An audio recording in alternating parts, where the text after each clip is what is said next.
You're listening to the Armchair GM Sports Network.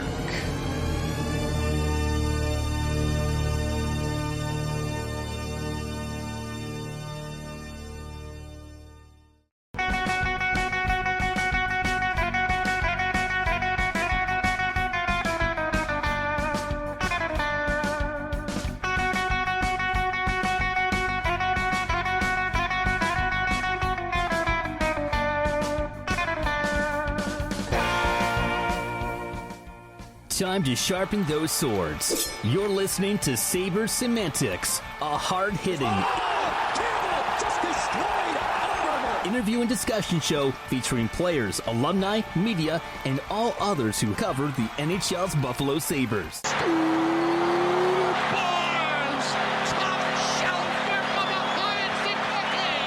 With interesting stories from the past and current objective analysis, this show is sure to provide an entertaining and unique perspective for both Sabres and hockey fans alike. Oh, brother, we are not worthy! Exclusively on the Armchair GM Sports Network. And welcome into another episode of Sabres Semantics right here on the Armchair GM Sports Network. Thank you to everybody tuned in on the video version on YouTube. Make sure to hit like, hit subscribe, smash that bell, stay updated with all of our video coverage here on the network.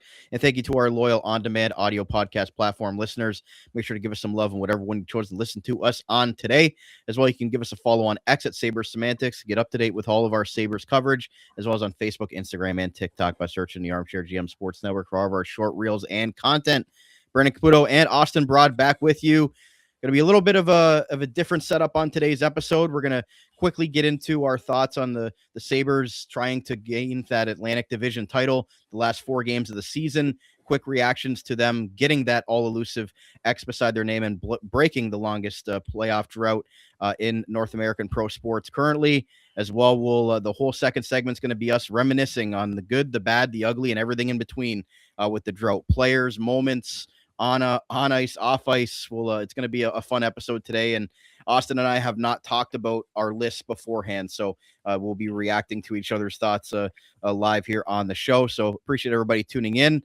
Austin, off the top here, quick first segment. We're just going to talk about what we hope that happens the last 4 games of the season, where they're at, tied with Tampa Bay at the time of recording this. Montreal obviously could be tied as well by the end of this recording. But your general takeaways from the Sabres 14 seasons now, that X beside their name. We're going to see playoff hockey in downtown Buffalo once again. Yeah, at the time of the start of this podcast, Florida is currently leading Montreal 2-1, so hopefully that result stands.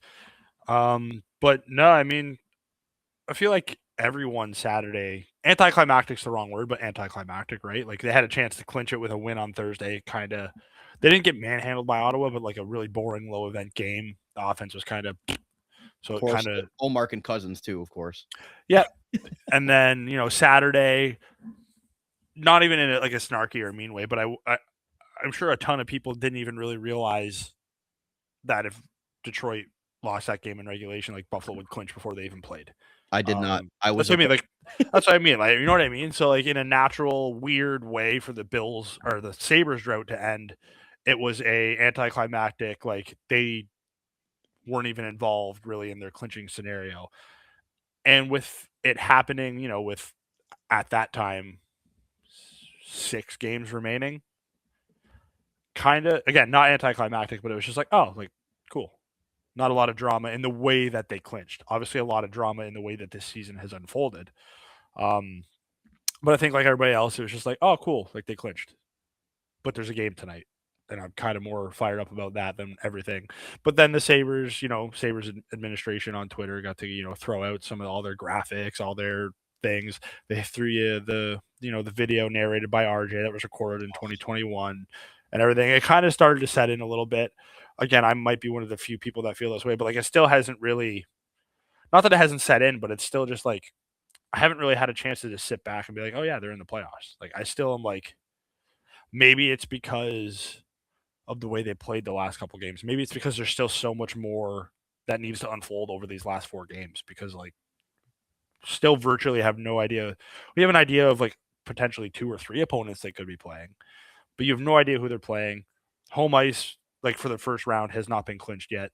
The division is still in play. First in the East is still in play. There's just so much other things that are in play that it hasn't really like it set in, and I thought about it for a couple of days, but then it was just like, all right, back to work. It wasn't like a dramatic end of the year clinching that I think most Sabres fans envisioned the drought ending, because I just don't think anyone thought that no one thought the Sabres were going to be able to clinch as early as they did. That being said, it's very happy that it's over.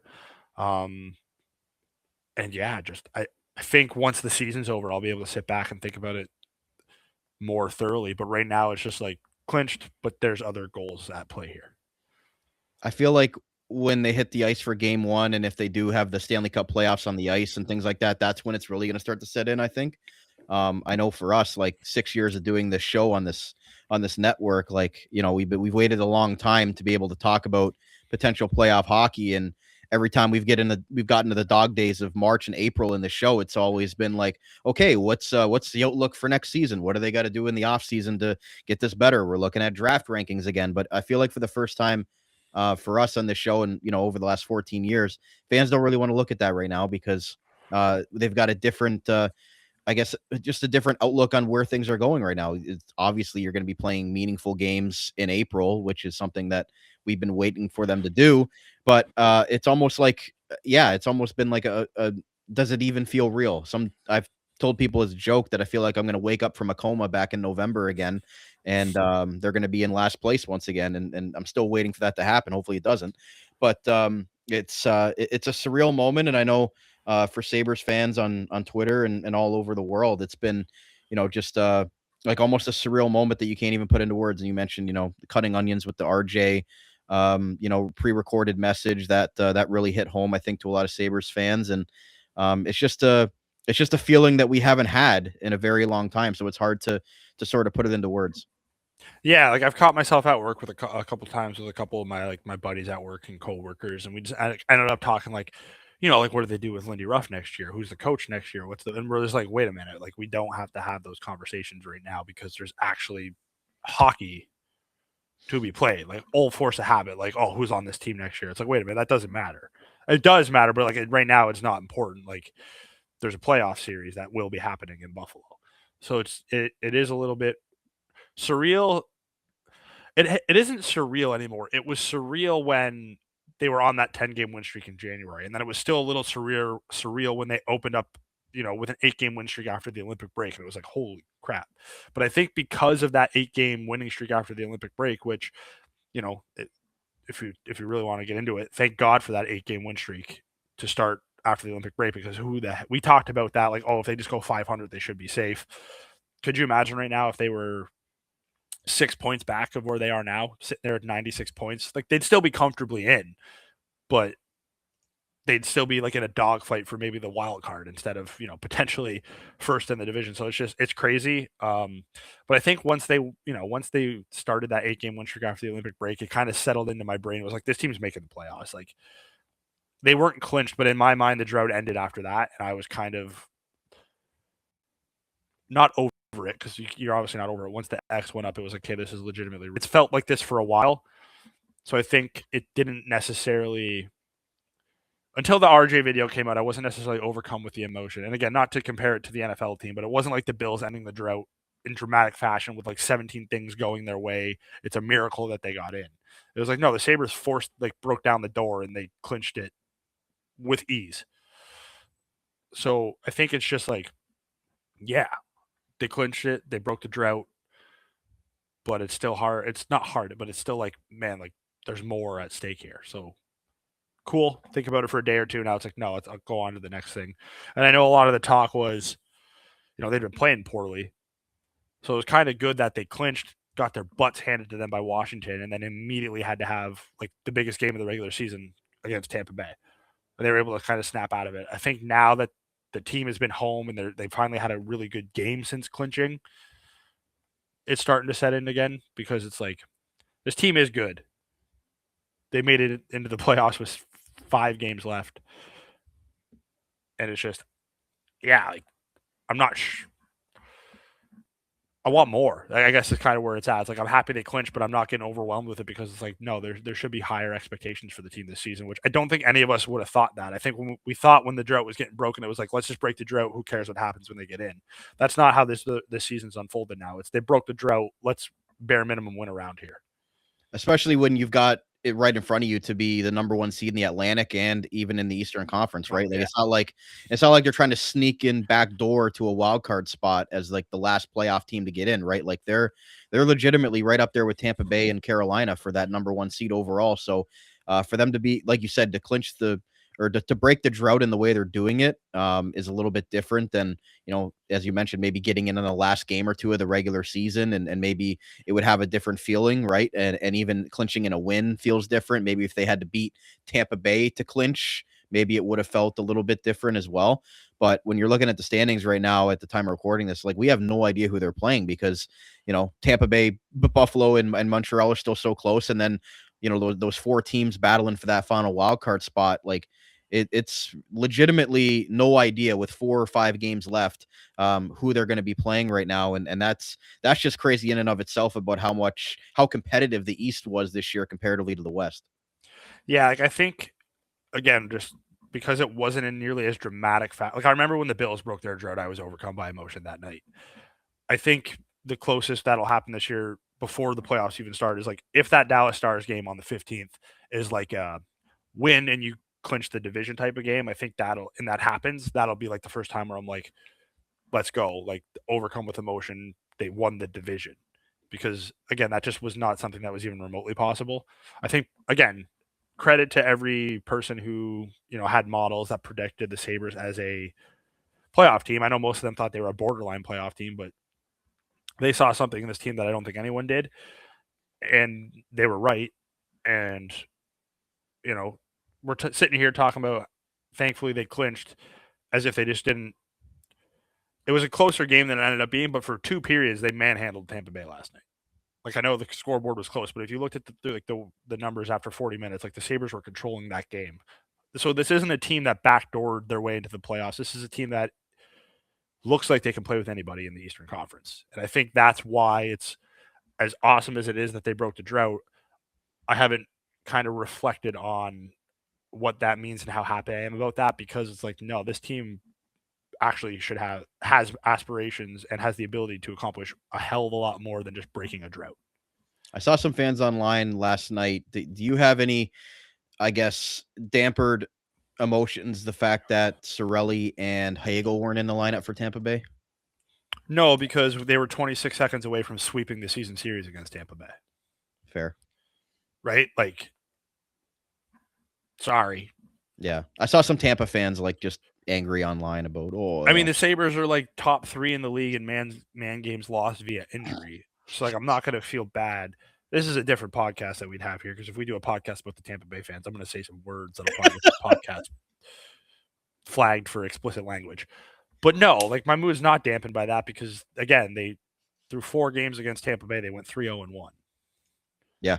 And like you said, in 2 of them, like last night was a lot closer because the way Buffalo kind of went into their shell. But if you look at the 6-2 game in Tampa Bay, even the 8-7 game, there were stretches of that game where Buffalo was just destroying them. There were stretches last night where Buffalo was just belt to ass against the Tampa Bay Lightning. Like they're no, so I don't feel bad, and I don't feel bad because the Sabres lost a lot of injuries. Like, no, don't feel bad. Shouldn't feel bad. Won't feel bad. Good. We'll move on then. So remaining schedule tonight, they're at New York to play the Rangers, who have somehow come away with some big wins as of late, even though they're playing free. Clinched last in the Eastern Conference. And shout out to Gabe Perreault, helping the Sabres be able to clinch that playoff spot. A G Perreault it helps the Sabres clinch a playoff spot. That was a surreal moment. I guess you could say good coincidence there. Again, Rangers tonight at MSG, and then they're back home for Columbus tomorrow night, and then they're in Chicago next Monday, and then they finish off at home next Wednesday against the Dallas Stars. So 2 Western Conference opponents to end it, but Columbus and the Rangers, and to point of order, Tampa Bay does play Montreal before the end of the season as well. So that could have massive implications on the 1, 2, and the 3 seeds in the Atlantic Division as well that don't even include, Buffalo controlling their own destiny here. So what are your thoughts on it? Yeah, it's a weird quirk in the schedule where the Sabres teams have had games in hand on the Sabres up until now. And then the way that this season flips over the weekend that's coming up is Buffalo will actually have, at least with Montreal, Montreal finishes before Buffalo. Like Montreal ends their season Tuesday, the 14th. Buffalo has to finish the day. It's a weird scheduling quirk. Buffalo has that 4-day break. There's oddly no games at all on Friday, which again is clearly by design, but it's weird. I don't fully. Someone smarter than me who understands the schedule will have to tell me why, because for the life of me, I don't know.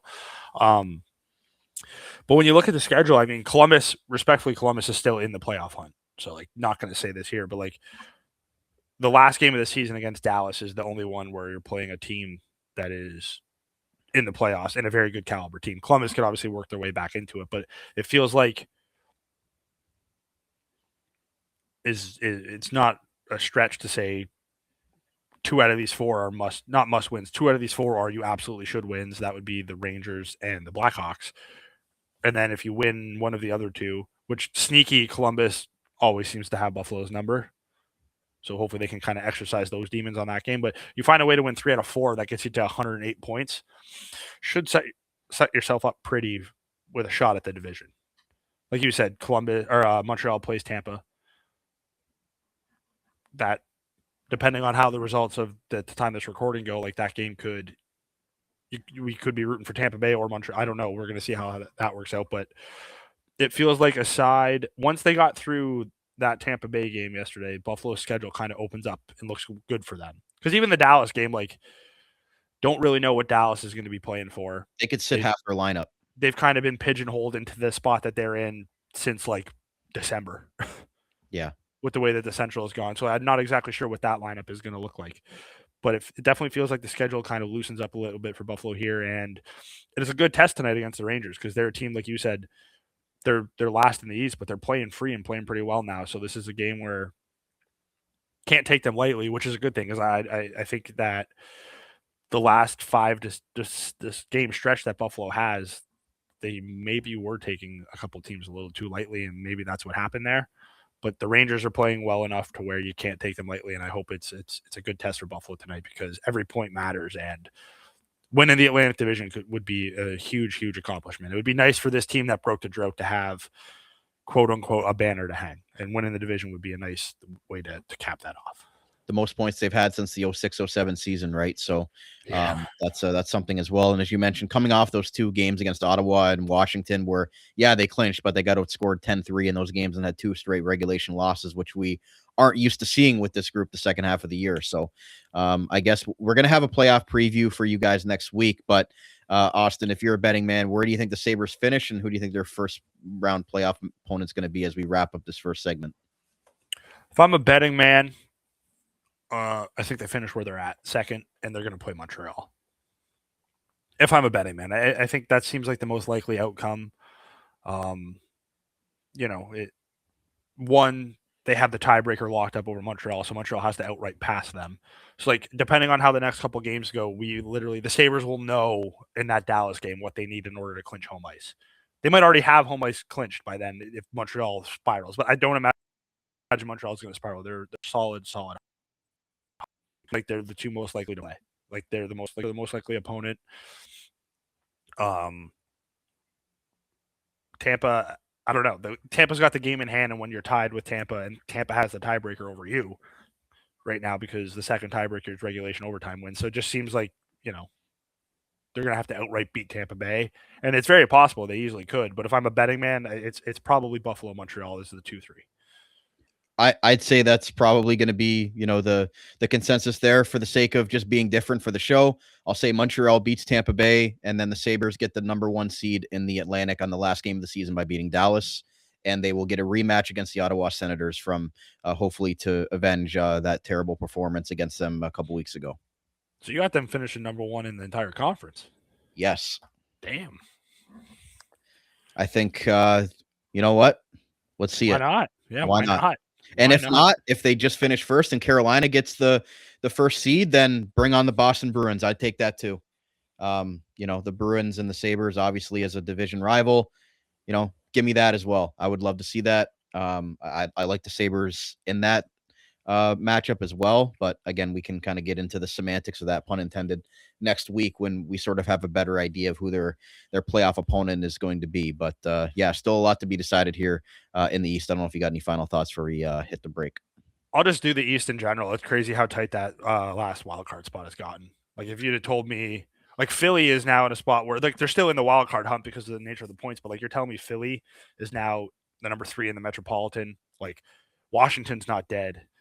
Columbus isn't dead. Detroit somehow still alive. The Islanders firing Patrick Waugh and hiring Pete DeBoer for their last 4 games, obviously, and beyond that. But, like, I don't know. It's pretty crazy how tight that race has gotten. And I mean, depending on the results of us recording tonight, it just seems like every team that kind of gets control of that spot just seems to fumble it away the next day. Like, as of Thursday, Detroit was in that spot, and now they're on the outside looking in. It's crazy. It's a tight wild card race, and that's why I said, thank God, Buffalo opened up on that heater that they opened up on to end the Olympic break, because I don't think I could stomach being in the heat of that wild card race right now. The nerves of that to try to end the drought going into like the final game of the season tied with 3 teams. I think Sabres fans would have a consensus heart attack on that one. So glad that's not an option. And we'll just wait to see where they're going to be slotted here in the bracket coming next week. So we're going to take our break. We're going to come back and we're going to get into the meat potatoes of this episode. Moments from the drought, best, worst, players, names, everything like that. Initial reactions to the last 14 seasons of us watching the Buffalo Sabres in action. So stay right here. We're right back on Sabres Semantics right here on the Armchair GM Sports Network. Pets bring immense joy to our homes, becoming an integral part of our families. But this living, loving experience often requires a little extra care and attention. That's where Global Pet Foods comes in, with owners and staff ready to support you every step of the way. Check out one of their locations today. 3643 Portage Road in Niagara Falls, 160 Highway 20 in Font Hill, or 400 Scott Street in St. Catharines. Global Pet Foods, where pets are undeniably part of the family. Wild Bill's Auto Repair is your local center for auto maintenance and repair in the Niagara region. Since 2012, Wild Bill's Auto Repair and Body Shop has been helping customers stay safe and confident on the road, knowing their vehicle is in top running condition through the garage's services. Located at 7868 Oakwood Drive in Niagara Falls, the garage started as a tribute to the owner's father, William Robert Hunter, who passed away, continuing the same community spirit and high level of service which customers can expect from him back at Hunter's Auto Repair. Their multi-award-winning auto shop has earned the trust of the Niagara community with its fair treatment of all customers who can feel confident they'll get trustworthy advice and repairs during their visit. Their experienced crew loves meeting new people and looks forward to forming a lasting partnership for the care of your vehicles. To find out more or to book a service, contact them today at 905-358-7868 or wildbillsauto.ca. Wild Bill's Auto Repair, helping customers stay safe and confident on the road since 2012. Are you an employer looking to hire? Let the Niagara Employment Help Center save you valuable time and money by making your hiring process easier. Their services include free job postings in-house and on our website, fill job vacancies quickly and efficiently, access to a bank of potential employees, reduce employment costs, and financial incentives may be available to offset the cost of new hire training. Check out their website at ehc.on.ca or call 905-358-0021 for more information. The Niagara Employment Help Center, helping people find work since 1983. This Employment Ontario program is funded by the Government of Ontario. J&L Flooring is a Niagara-based specialty flooring and design company. They take great pride and provide elite customer service and support. They are a specialty flooring and decor boutique shop with a beautiful showroom, great pricing, and a wide variety and truly unique selection of products. All their products are environmentally friendly and responsibly produced, so you can feel good about your flooring choices. Their goal as a local business is to build authentic relationships based on honesty and integrity integrity that they foster with respect and authenticity. Offering a unique and wide range of quality products presented by a knowledgeable and patient team, they connect with our customers, simplifying the process to make your life easier and to make your home more beautiful. Visit them at 4424 Montrose Road in Niagara Falls or find out more at jnlflooring.com. If you think you can get a better deal anywhere else, you don't know Jack at J&L Flooring. You're listening to the Armchair GM Sports Network.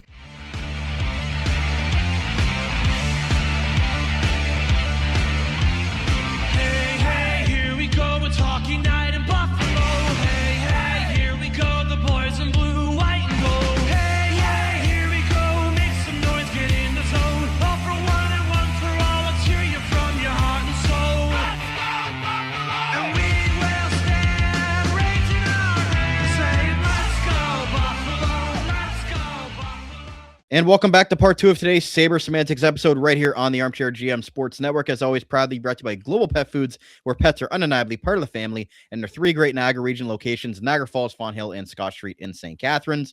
Brandon Caputo and Austin Broad of Elite Prospects are back with you. Make sure to give us a follow on X at Sabres Semantics, as well as on Facebook, Instagram, and TikTok by searching the Armchair GM Sports Network.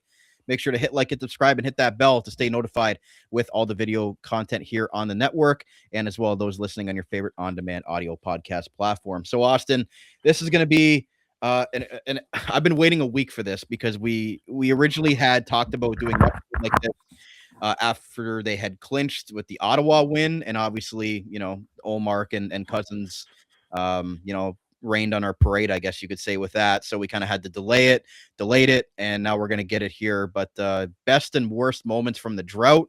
We're going to list off players, and then we'll get into sort of either moments or quotes or just, certain things that we either laughed, cried, got upset about. There's a lot of things to talk about when a team doesn't make the playoffs for 14 straight seasons. So for you guys listening in audio, I'm going to pull up the last playoff roster for you guys. And I'll read it off to you, Austin, here. Brad Boyes, Chris Butler, Tyler Ennis, Paul Gostad, Nathan Gerby, Marc-Andre Gragnani, Mike Greer, Jochen Hesch, Jordan Leopold, Mark Mancari, Cody McCormick, Tyler Myers, Rob Niedermeyer, Derek Roy, Andre Sekera, Drew Stafford, Thomas Vanek, Mike Weber, Jonas Enroth, and Ryan Miller was the last Sabres team to make the playoffs. So I wanted to start off with that, but then we can sort of, expand the conversation into just players that come to your mind. Yeah, so when I was coming up, obviously there's too many drought players. Obviously, drought's been so long. But I kind of just went off of players that, one, just are pure drought, players that maybe gave us some hope at one point. These are all just for all very different reasons, right?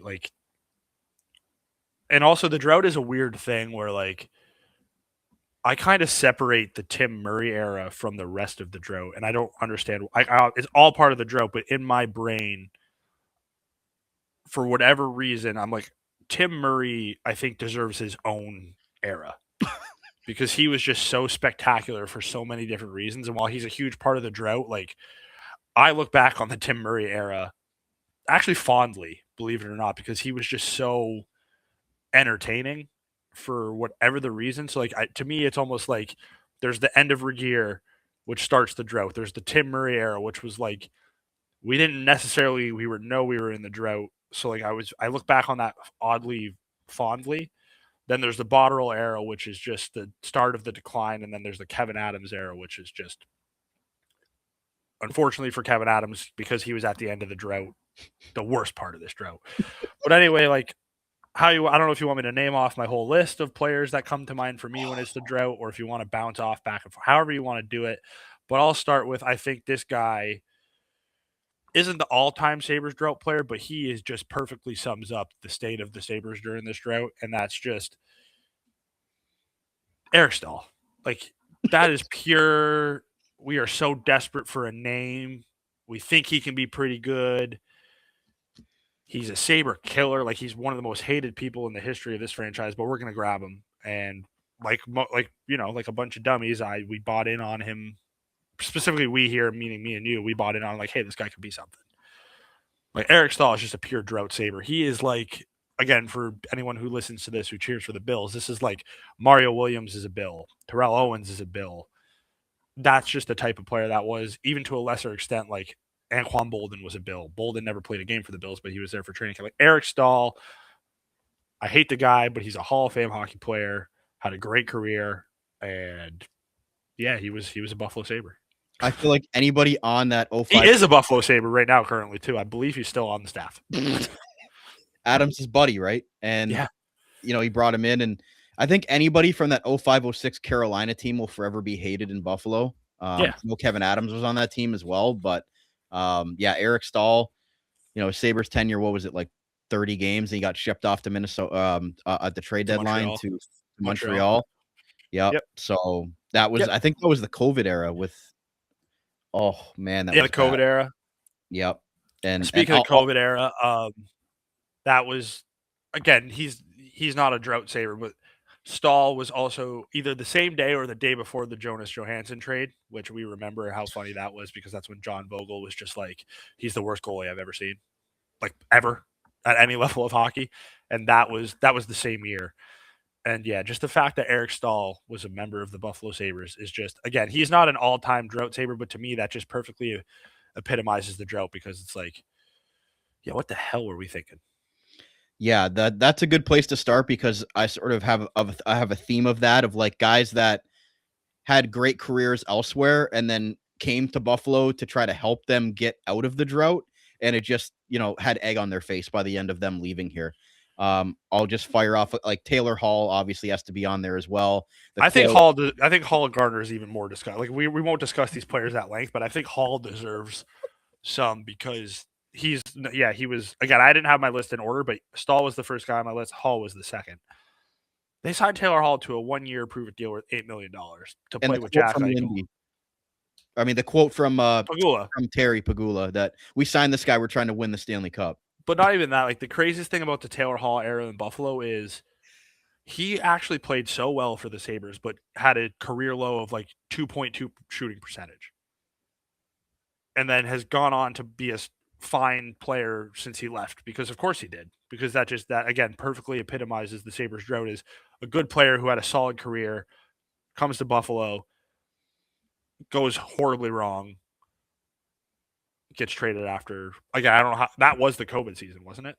Like the weird, it was still the Atlantic, but like we only played like Philadelphia, like it was that year.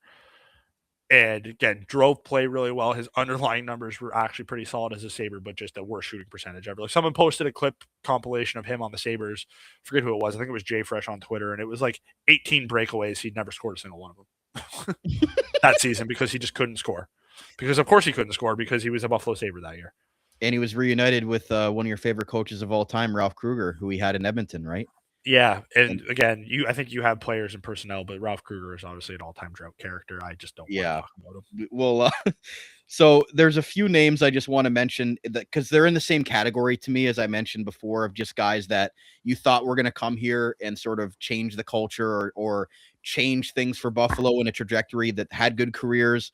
I'm just going to name off a couple of guys. Maybe you've got them on your list or not. Matt Molson, Brian Giunta, Josh Georges, Robin Regier, Christian Ehrhoff, and Steve Ott. Honestly, on my list, I only have Josh Georges, and the reason I have Josh Georges is because I remember thinking that was such a big deal for Buffalo. He would not waive his no-trade clause to go to Toronto. He straight up said, I will never play for the Leafs, but he decided to waive to come to Buffalo, and I thought he was going to be a huge piece for the Sabres to turn stuff around.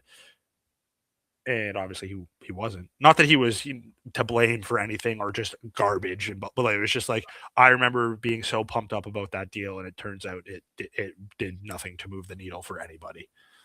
But I just remember, maybe it's just because he straight up said, I will not play for the Leafs, but I'll go to Buffalo. Maybe that's why I look back on that one fondly. But out of that list, Georges was the only one that I had on there. Okay. I have a couple of, two that you have to mention, and both for very bad, embarrassing reasons, are Patrick Berglund and Vladimir Sobotka. Yes. Yeah. So Sobotka might have been the worst player to. Cody Eakin is in this category too, in terms of just worst player to ever play for the Buffalo Sabres. But Sobotka was so garbage. Berglund straight up quit hockey because of the Buffalo Sabres, which again is hilarious. Also, more on Berglund than it is on the Buffalo Sabres, but whatever. And the reason I want to talk about them a little bit more is just, could you imagine if Tage Thompson didn't work out? because those were the two big pieces that came with Tage and that O'Reilly trade. And thank God Tage is good, because otherwise Botterill would have nothing to hang his hat on. And honestly, Jason Botterill probably has Tage Thompson to thank for the reason why he stayed in the league and is working as the GM of the Seattle Kraken. But those two I have there. Rifling off a couple of Tim Murray specials here. Robin Leonard, David Legwand, same trade. A couple goalies, a lot of goalies in the drought, a lot of goalies. Carter Hutton, Chad Johnson. Chad Johnson had 2 stints with the Buffalo Sabres. Ocho Cinco. Yeah. But remember when we'll get into that in drought moments, but Carter Hutton, just an all-time hilarious Sabres career. I have Wayne Simmons and Dominic Cahoon. Remember that trade deadline? I remember making you the playoff texting me. push. I remember Making the you playoff texting me push. that morning, and you go, "So, Wayne Simmons," and I just started bursting out laughing. Yeah. Botterill pushing for the playoffs, and then the world shut down, and then we didn't even make the expanded playoffs. And then Dominic Cahoon was just never a Sabre after 6 games. I believe it was still Botterill. I think Botterill was still the GM and just didn't qualify him, even though you traded for him to help push for the playoffs. And then the other one that I have, and this is just, again, for hilarious reasons, and only a couple people will remember this, but Matt Tennyson, because I just remember just, again, one of the worst hockey players I've ever seen play the game of hockey, and the Sabres just kept trotting him out there on the blue line. Oh, I don't know if you have this guy on your list, but this is probably an all-time drought player because it's an all-time drought moment. Dalton Smith played 2 minutes for the Buffalo Sabres, got a penalty against the Tampa Bay Lightning, didn't even fight. And the whole reason he got an entry-level contract from Buffalo, or an NHL contract from Buffalo, was to try and kick the crap out of somebody on Tampa Bay. He proceeded to not do that, take a minor penalty, cause Tampa Bay to score on the power play, never played again for the Buffalo Sabres. Impressive career. You throw John Scott in there too? Yeah, he's probably for positive. I think he's an all-time drought Sabre if his all-star stuff happened as a Buffalo Sabre. He did have one of the funniest moments in that preseason game. Oh, against Kessel? Yeah, but like I look at John Scott and he's a blip, right? Like nothing good, nothing bad. And then the last one I have, another defenseman, and this is just for funny reasons because we probably thought he was a lot better than he actually was, but that was Lawrence Pilot. Yeah, he was supposed to be good. Supposed to be really good, never really got a fair chance, played really well in Rochester. Just there's so many other players we can talk about. You can rifle off whoever you have, but I think the drought is just, it's got a hilarious list of players, some that people probably won't even remember, some that I honestly won't even remember. There's a handful of guys who only played 1 game. A couple of guys that were supposed to turn this thing around, and just some like I said, some Hall of Fame names on this list, like actual NHL Hall of Fame names, not even like some hilarious names. It's just it's a hilarious group of players that have played for the Sabres over the last 14 years. But I think if you look at it, it's the off the ice stuff or the storylines around the Sabres some of the times that were better. But rifle off the rest of your names, and then we'll get into some coaches and some hilarious moments, because I think that's kind of where the meat of this drought actually lives on with Sabres. I'm going to group these 3 because Murray went and basically did NHL GM connected mode, where he went and traded first-round picks for Ryan O'Reilly, Robin Leonard, and Evander Kane. So I'm going to loop those guys into the same category there with those massive trades when he came in, when they were getting Eichel in the draft lottery, and more on that after. The other players that I have to finish off my list are, remember the big waiver claim for Corey Conacher at the trade deadline when he got put on waivers by Ottawa, and he had that decent year with Tampa Bay, got traded to Ottawa, didn't do very well, played at Canisius, and the Sabres fan base was like, oh my God, this guy's going to be our new top line left winger, got claimed off waivers. Was almost a Rookie of the Year candidate, I think, when he broke into the NHL with Tampa. Yeah. Right. Like had some solid time with the Senators too, when they claimed him, because Tim Murray had the tie to him. I think Tim Murray was like a scout or the assistant GM in Ottawa when Conacher was there. Yeah, I remember being that, but believe it or not the first waiver claim that comes to my mind with the drought. Because I think Jordan Nolan is also probably an all-time waiver claim. Remy Ellie, Vinny Hinostroza, Drake Caggiula, a couple of nice waiver claims there. But yeah, Corey Conacher, I mean, if not for the moment where he put John Scott's helmet on in the penalty box, I probably don't remember him being a Buffalo Sabre, if I'm being honest. This one hurt because it was just such a bad trade with Braden McNabb in 2 seconds for Nick Delorier and Hudson Fasching. That did not work out well. And then the last ones to finish off in the worst way possible, Yaroslav Halak, when he got flipped to Buffalo and then flipped right away after that. He didn't want to play. Yep. Rosti Klesla refused to play for the Sabres. Gone. Oh, right. I think he was in that trade with Halak. That honestly might have something been like that. It was like Halak and a third for Neuwirth and Klesla or something like that. I'm pretty sure. Because it was in one of those Sabres embedded or whatever, Beyond Blue and Golds at the trade deadline with Tim Murray. I remember that vividly. So, yeah, Rosti Klesla and Yarrow Halak played 0 games for Buffalo. And then the E-Bugs, Arthurs Urbe and Ryan Vins in net. Nice. That's my list. Yeah, Klesla and Neuwirth to Buffalo for Halak and a 3rd-round pick. Yeah, that's true. I forgot about that. I was dead on with that I remember Neuwirth. Don't remember what that third turned out to. Probably nothing. But Ryan Vins and Arthur Zerbe was how I wanted to end it with the E-Bug goalies. Nice. Yeah, I mean, like I said, we could just do whole drought goalies because, like, I remember the tank year, Tim Murray shipped out Enroth, brought in Anders Lindback, who proceeded to post a career high in save percentage for his 30-game stint with the Buffalo Sabres. Carter Hutton, I got to keep going back to him. We'd already said him. Chad Johnson. I mean, just an absolute smorgasbord of goalies that played for this team. Yeah. The drought was perfect. Like, it was perfect because, like I said, before we get into the moments, I keep saying, like, I separate the Tim Murray era because you look at what Tim Murray brought into Buffalo. Like, Tim Murray was going for it. He was trying to be not only good, he was trying to make this team dominant, absolutely torch the prospect cupboard. Didn't draft that great for a scout, which is hilarious. But if you look at the players that Tim Murray acquired, I think aside from Evander Kane, every other big player that Tim Murray acquired actually like was better outside of Buffalo. Like O'Reilly was good in Buffalo, no doubt, but then, you know, captains the St. Louis Blues before, like, wins the Stanley Cup, then goes on to be the captain of the St. Louis Blues. Bogosian still kicking around the league, which is hilarious considering he could never play, like never stay healthy for Buffalo. Who else did Tim Murray big? Like a guy like Dmitry Kulikov, who sucked so bad for Buffalo, Stanley Cup champion. Like, it's just crazy. A couple other characters just mentioned before we get into the moments. These could count as moments too. Like Mikhail Frolik coming over from that Marco Scandella trade was hilarious because the Habs flipped Scandella for a better player or a better return like 2 weeks later. Just some all-time great stuff from the Sabres during this drought. The cast of coaches is also quite hilarious. Like, yep, Ronnie Rolston with his gardening gloves. Don't hold this against him, but Ted Nolan coming back to basically like, hey, dude, you're only here for 1 year because you're going to suck. Like, he's steering the ship into the Titanic. Here you go. Felt awful for him because he probably deserved a better end to his coaching career than that. Like Phil Housley, a little bit weird because I think like we saw improvement from year 1 to year 2. And we're like, hey, maybe we got something here. And then he just sucked so bad again. Then there was the hiring of Ralph Kruger, which dark day for everybody. I think Donnie might be the only coach.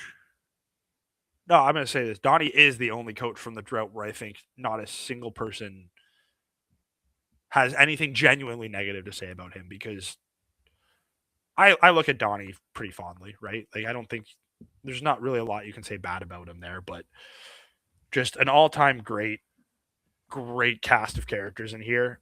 I mean, what got him up on the screen from the tweet from Mike Harrington? Just when you look Phil Housley, Ralph Kruger, like Disco honestly, Dan. I forgot about Disco Dan, to be honest with you. Yeah, I hate Dan Boswell. He's but I think it's Don Granato and Tim Murray, the only like coaches / executives. And again, Tim Murray might be extremely hated by a lot of Sabres fans. Just me, for myself personally, I have no ill will towards Tim Murray. He was entertaining every time he stood in front of a microphone. Hated the league, hated talking to the media. It was hilarious. He was always entertaining. He was always trying to do something crazy. to the detriment of the team and the organization. But it was fun while he was captain of the ship. It literally felt like when we were in our younger years, like playing NHL and trying to just make a team better in one off season, like just trading everything possible. Literally, that's exactly what it was. I remember the year that he traded for Kane, knowing Kane was done for the rest of the year. He was like, this is perfect. I can still tank for Jack Eichel or McDavid and get a good player. Got O'Reilly the day of the draft, but I'm pretty sure was trying to get O'Reilly at the same trade deadline where he got Kane. Like there was no doubt that he was getting Ryan O'Reilly. Like, it was not a secret he wanted Ryan O'Reilly. I think he probably openly talked about it knowing Tim Murray.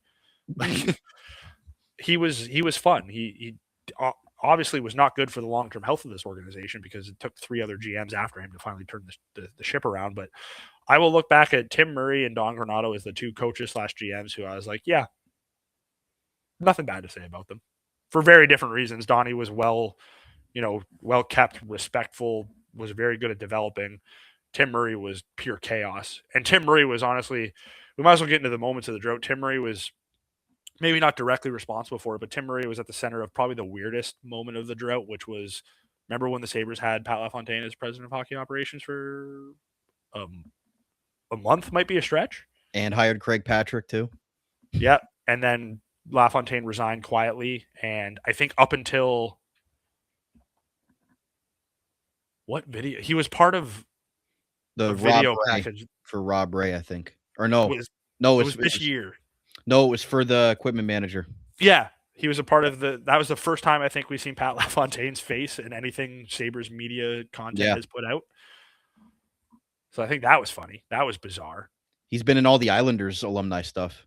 Yeah. No Sabres stuff since that. Yeah, you're right. When everybody saw that, it was like, wow, Pat LaFontaine did something Sabres related, which is a shame because you want to see a guy like Pat LaFontaine. He's such an iconic Sabre. Hopefully that gets mended at some point. But yeah. Tim Murray, the last thing I'll say about him is just the lack of words he would use when selecting picks. Like 3 words. I know a lot of people try to say it's because he was pissed off about like the lottery not going his way. And I was like, no. If you remember the year before when he drafted Reinhart, which again, maybe he was pissed that lottery didn't go their way, but he did the same thing with Sam Reinhart. Yeah. I want to get into moments, but the last player I want to mention is Ville Leino because not only was he part of the drought for the Sabres for one of the worst free agent signings of all time, he was part of the drought. The last Sabres playoff memory is Ville Leino scoring in overtime for the Philadelphia Flyers against the Sabres. That is the last playoff moment. Thank God that is going to be changed, but Ville Leino, I feel like, is like an all-time drought cloud that looms over the Sabres that should be lifted. Yeah, I like that. And I don't know how you want to do this, but I think if we just go over drought moments, we can name a couple, and if we want to talk about them, we can. If not, we can. We don't have to. I think we have to start with basically the beginning of the drought, and that was just Darcy Regeer's suffering press conference. Right? Like, there's going to be suffering. Little did he know. Maybe he did. I don't think even Darcy Regeer could have envisioned this. Where is Darcy these days? They need to bring him back for like an interview or something. Yeah, absolutely crazy how spot on he was predicting there will be suffering, because I think when that press conference happened, I don't think there was a single Sabres fan who was like, yeah, I don't like this. I think most of us were on board for, hey, let's rebuild. 2 or 3 year rebuild. I'm good with that. Yeah, exactly. No one could have envisioned what actually had happened. But to me, that one has to be mentioned. Might not be a top drought moment, but clearly has to be mentioned because that was the start of everything. Oh, that's a great quote. That's a top 3 quote in my opinion from the drought, because it couldn't have summed it up better.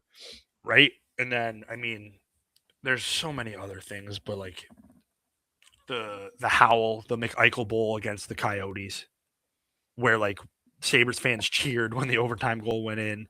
Might not have been the best look. I'm going to sit here and say I was fully on board. I think everyone, again, was fully on board with that because we were like, we need to lock up a shot at McDavid or Eichel. We all wanted McDavid, clearly, but the whole goal was guarantee us one of the two. Not a great look for us, but we did not care because we wanted one of those 2 guys. Honestly, maybe the drought was karma for that year, because I think that was from the top to the bottom, the GM to not the players, obviously. The players never tanked, but that was from the GM to the fans. Everyone knew what that year was for. And maybe we got what we deserve for it, but that to me is an all-time moment. Can I put one of mine into that? Because it goes off anytime you want. It's Tim Murray's lottery tantrum post lottery. Yeah, that wasn't great either. when obviously they lost the lottery and get Jack Eichel, he did that press conference after TSN, did the live lottery, and he was all pissed off He about was it. clearly miserable. Yeah, I think they said that he had said an F-bomb or threw something when Yeah. that happened. So not exactly the best rousing endorsement for Jack Eichel coming into the organization, although Jack, did himself in at certain moments, but I'm sure he wasn't pleased that his GM was pissed that he wasn't getting the other guy right away. But that's to me, the Sabres losing those back-to-back lotteries for Ekblad and McDavid were obviously Killers. parts of it. Yeah. Yeah, I'll keep on a theme because I do have some lighter, positive moments, but I think I'll separate those and we'll just keep doing the embarrassing ones. Anything Ralph Kruger related. I think the two most common ones are the Jeff Skinner comment, because That was on my list too. I'm sorry the goal scorer is happy he scored a goal. And do you remember his last press conference or his last quotes about being coach of the Buffalo Sabres? But how he met the kid downtown with Down syndrome. Do you remember that weird spiel? It's coming back to me a little bit. Right? That was how Ralph Kruger's coaching tenure ended. All right. Cool, man. Wasn't he seen the next day drinking a beer in Buffalo or something? I'm sure. So I have that one. I have probably the most frustrating and the one where we maybe kind of realized Kerry Pagula was a doofus. When Tim Graham got a hold of the economic efficient, what was the third E? The 3 E's, basically, when he was basically we're going to strip this thing down and run this as cheaply as possible. Which, if you believe all the reporting and rumors, that led to the firing of Botterill, because Botterill would not fire people to make the staff cheaper, which led to them being fired. And then the Kevin Adams hire. But skipping back to that, when we all wanted Botterill fired and Kim Pagula said, no, we know more than the fans. We're smarter than you guys. We're going to keep Jason around, to then only fire him weeks later. That's part of it. That COVID press conference, or no, it wasn't a press conference because it was virtual. It was during COVID. That Zoom media availability with Terry and Kim sitting beside each other in their house in Florida. And I think it was Mike Harrington just absolutely laid a bomb on him about why should anybody believe that you guys know what you're doing with the direction of this team. And then they said, Botterill is our GM. And weeks later, he was fired. Yeah, we know more than the fans. And then we're going to do the same thing that the fans want. Another, again, embarrassing but kind of hilarious moment. Carter Hutton needing eye surgery because he was blind after playing goalie for the Sabres for a year. Just perfect. We signed a goalie who had some of the best numbers the year before, and then the year he comes to Buffalo, I can't see. Already named off a couple, but the Taylor Hall signing was peak. Trading for Stahl, hiring him to the front office, the Simmons and Cahoon acquisitions, Pagula putting on the freaking helmet at the KeyBank press conference, which why the heck did they hold a press conference for KeyBank? That's hilarious. That might have been one of your best tweets of all time. I think it was Kevin, can you go to get us a top 6 forward? And it's I got you. And it's Terry in the helmet. It's the most frustrating, I think, because it was the most recent, but Kevin Adams just torching himself with that palm trees press conference. These are all just iconic moments that were embarrassing or just proved how bad the Sabres were during this time and how poorly they were run. But I think that palm trees press conference is probably the best way to, if there's a moment of the drought where it's this is peak Sabres, this is why they had been in a 14-year playoff drought, it's that palm trees press conference. I think that wasn't the beginning of the end. I think most of us were already tired of Kevin Adams at that point, but I think that was the beginning of the end for Kevin Adams internally within the organization. I think that's when it was just no, we're done with this guy. He cannot be the one to run this team. He cannot be the one to lead us to the next level. And kind of proved right, because the second he was fired, the team turned it around. Or the second he was rumored to be fired, the team turned it around. So the palm trees is probably the most notorious, the most perfectly summed up. This is why the Sabres had a bad year, because instead of blaming it on how poorly the team was run and that they weren't doing a good enough job, he just blamed it on taxes and the weather. And that was only a year ago. That's what I mean. That's crazy. That it might be recency bias, but that for Sabres fans, I think was, again, most of us were already so fed up, but I think it was at that moment where we were just we're done. We're never, ever bouncing back from this. And all it took was less than a year later, him getting fired and the team going on a historic run. But if we want to do some lighter moments before we end this, I mean, I was in the bill. I have You get go. I have just 2 more quotes. One, the disconcerting press conference with Ron Rolston when Mike Harrington asked him how disconcerting is it that you keep losing, and he's like, you'd ask that every press conference. And then the gardening gloves, yeah, Ron Rolston was a disaster. And Ted Black, hockey heaven, Buffalo. Oh, hockey heaven. That for me is an all-timer quote. And look what happened after that. I also remember Ted Black having to be an usher one game because of a snowstorm. Okay. So Ted Black, I think, I thought you were going to say a different Ted Black moment. No, and credit to him. I mean, he went on WGR and at least took fan questions. So, right. Do you remember? I don't know if it was GR or if it was an article, but before Adams was the GM, they also had him answer all the questions about why the anniversary year was so poorly run. That one just clicked it. You know what I mean? Like it was so bleak. Yeah. But like like I said, I think the best positive moment of the drought. And again, I guess it'll be different because I won't this year. I don't think categorizes as the drought because the drought's broken. But that goal by Jeff Skinner in the middle of the 10-game win streak against the San Jose Sharks, just the 10-game win streak in general was such like a hopeful moment where we got a glimpse of what it would be like, what foreshadowing what this year has been like. But then again, that perfectly sums up the drought because they missed the playoffs and are the only team in league history to go on a 10-game winning streak and not qualify. I remember how electric that was and how optimized the fan base was, and then they had egg on their face by the end of it. Yeah, like I said, this has been kind of us just reminiscing, not the most organized summary of the drought, but that's just how insane this drought has been. Is this was all over a 14-year span. I mean, you look at the standings right there on the video version. Like, it's crazy that was the memories of 14 seasons. And I remember, I don't remember if it was Botterill being fired or if it was Housley. I don't know. I always remember Pierre LeBrun and the insiders being like, they can't just keep firing people in Buffalo. They can't just keep firing people in Buffalo. They need to have continuity. No, we clearly had to keep firing people because look at how bad this crap was. Like, you're telling me, did he have on the books at one point, like 4 that he was paying Terry? I think it would have been Housley, Kruger, Granato 3 for sure, and then if you count the Bills, I think he had Rex Ryan. I mean McDermott because he was paying McDermott. Yeah, and there might have been, depending on Bylsma's original contract, there might have been 1 year where Bylsma was still on the books there. Because I think Bylsma got like a 5-year deal when he was first hired. Yep. Which that's a hilarious drought moment. Remember who we wanted instead of Dan Bylsma? We were gunning hard for Mike Babcock, who reportedly was coming to the Sabres. Before the Leafs jumped in. Before the Leafs swooped in last minute. That's what I mean. Like, that's why we can talk for hours about the drought and random things will keep popping up. Sorry that this was not extremely the most organized recap of the drought, but that's what the drought has done to us. I'm going to end on a high. And my final moment is going to be Casey Middlestad's overtime winner in RJ's final call. That's a good positive moment. Would that be your all-time favorite moment from the drought? Yes. That or the Jack Eichel overtime goal when RJ was down Carolina the course level. Yeah, when he scored with 1 second left against Carolina. They had the camera on RJ. And Ray.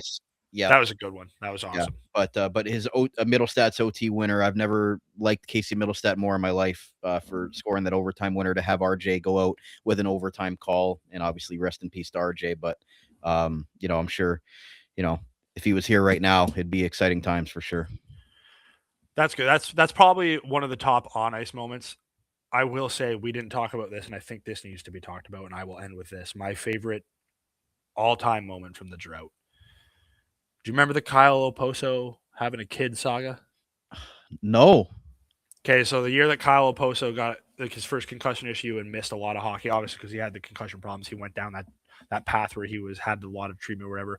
But when Kyle Oposo was missing a game due to an injury, and then the birth of his kid was 9 months later, and someone responded to the tweet of Kyle announcing the birth, like the announcement of their birth of their child. Someone responded, if you look at the timeline of 9 months ago, Kyle Oposo was too hurt to be playing hockey, but was healthy enough to have sex. Just pure pure. That's not. But that's the best drought moment. That looked that up. It's Sabres Twitter, baby. That's Sabres Twitter. It is the greatest place on earth. Or worse at times. Well, yeah, obviously. But people can crap on Sabres fans all they want. The one thing they can't crap on us for is we made it work for 14 years. Good luck to anybody else that tries. And listen, anyone who tries to say bandwagon fans, it's just not. There is some, and there's nothing wrong with that. Any Sabres fan who doubted themselves, because I'm sure we all did, over the last 14 years, look back fondly on some of these crazy, hilarious, stupid moments, because this is one day, this is what it'll all be for, because it's over. We don't have to talk about the drought anymore. But as awful as it was, there were some of the funniest, greatest times of my life. Because who else? What other fan base? I mean, I'm sure they all would, because the way social media is now and sports fans are absolute psychopaths. But who else would do the timeline math on, oh, you can have sex but can't play hockey? And also, who would think those are related in any way whatsoever? Unbelievable. I mean, it's a perfect. I don't know who's going to do it. Joe DiBiase did a good job with that video, like the hangover style video. But someone needs to do like an actual, and the Sabre Report did a good job with their iceberg drought moments. But someone needs to do like a perfect timeline of like greatest moments and like put them in order, not rank them. They need to put them in order, because some of the stuff that's happened over the last 14 years is just great. And honestly, we're laughing about it now, but it still might take a year or two more for the damage of this last 14 years to fully be off this organization, because of some of the crap that happened. Like, it's something like, again, as a Bills fan who went through the 17-year drought, I look back at the drought now and laugh, and I really hope I can do that with the Sabres. We will be able to one day, but it'll take another year or two of success before I can completely laugh about it. But dear God, we've been through hell and back. And anyone who tries to crap on Sabres fans, just remember, it's been 14 years. We're laughing to cope, basically, to heal. Not even that. We're allowed to, people being like, act like you've been there before. Well, we haven't been there before. It's been 14 years. I was a junior in I was a junior for American fans. I was a junior in high school. I was in 11th grade the last time the Sabres made the playoffs. I'm now 31 with 2 children. I was 1 year out of high school. So, yeah. Like, I mean, think of all the kids that didn't have to go through this drought that are now going to reap the benefits of it. Yeah. We talk about how a generation of Sabres fans were lost because of this drought. Well, I think a generation of Sabres fans are being born because of this season. And I think, as awful as the drought was, having a year like this, just to see the joy and the excitement in the arena again. I'm not going to say it's all worth it, because nothing is worth a 14-year playoff drought. But this has been fun, and it's been a hell of a year.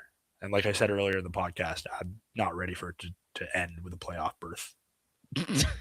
It's that's what I mean. They've kicked down the door. Yeah.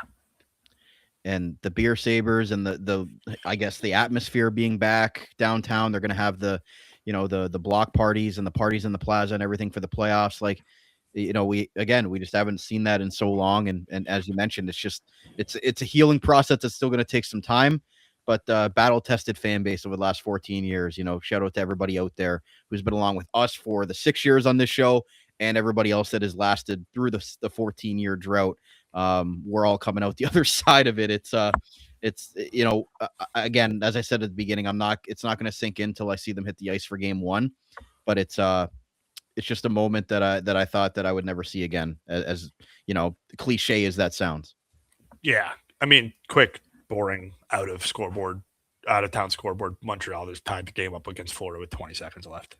Oh, wonderful. So at bare minimum, they're getting a point. Great. Yep. Well, I'll give you final thoughts if you got any on what was a great 40 minutes of us reminiscing over the good, the bad, the ugly of the 14-year drought.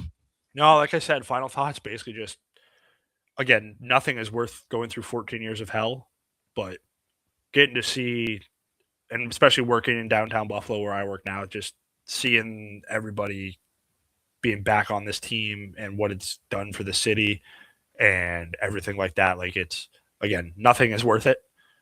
But if this leads to the Sabres being back to what we kind of grew up with them being, again, not worth it, but like something that I will be forever grateful for because this has been fun. Yeah. It's been great. And it is a hockey town. I know the Bills have been the belle of the ball, and the NFL will always be the belle of the ball compared to the NHL. But Buffalo is a hockey town, and it deserves a team that gives a damn. And it feels like we finally have that team. You thought the Bills playoffs was rowdy. I think the Sabres are gonna, yeah, as you mentioned, it's been a long time, and maybe some of those Bills fans are gonna use the Sabres to kind of heal from. I don't want to bring it up to you Bills fans out there, but I'm not one of them, so I can say it. But what's been a heartbreak over in the playoffs over the last few seasons. So who would have ever thought that the Sabres would be healing the Bills? It's no, it legitimately like it's been awesome. It's Yep. the NFL drafts in 2 weeks, and I could give two flying, what. Absolutely. So it's going to be even more fun once we see playoff hockey here in a few weeks in Buffalo, and we'll be back for a playoff preview. We'll be back during the playoffs as well. It's going to be a fun ride, but Austin, appreciate it as always, my friend, and we're finally going to have some positivity come April for the first time in 6 seasons on this show. Yeah, absolutely. Another quick out of town scoreboard. Ottawa's beating the crap out of Tampa, so that's good for the Buffalo. Good. Well, there goes there. Maybe my prediction is working into the atmosphere somehow. But with that said, that's going to be it for another episode of Sabres Semantics right here on the Armchair GM Sports Network. Thank you, everybody tuned in on the video version on YouTube and those who listened on your favorite on-demand audio podcast platform.